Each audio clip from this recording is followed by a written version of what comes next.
ભણતર અને ગણતર મહત્વનું હોય છે. તમે જોવા જાય તો ધીરુભાઈ અંબાણી બી ભણેલા નહોતા કે નિર્મલા કરસનભાઈ બી ભણેલા નહોતા. ગણતર મહત્વનું છે. એ વાત સાચી છે.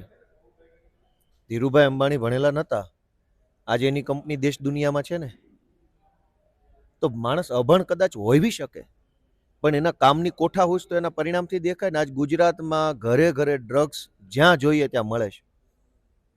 હું એમ કહું કે ગુજરાતનો ગાંડામાં ગાંડો લાવીને ગૃહમંત્રી બનાવી દો, જો એ ડ્રગ્સ રોકી શકે ને તો એને સેલ્યુટ મારીશ.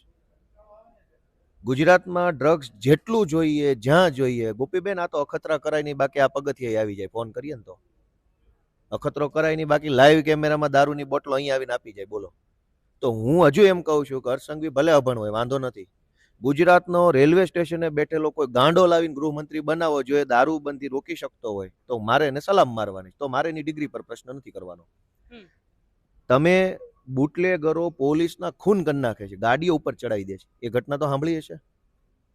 તો કયા મોઢે તમે આ બોલ બચ્ચન કરો છો અંદર ઊભા રહીને? તમને શરમ તો આવી જોઈએ કે તમારા રાજમાં દારૂ વેચનારા બુટલેગરો પોલીસને મારી નાખે છે.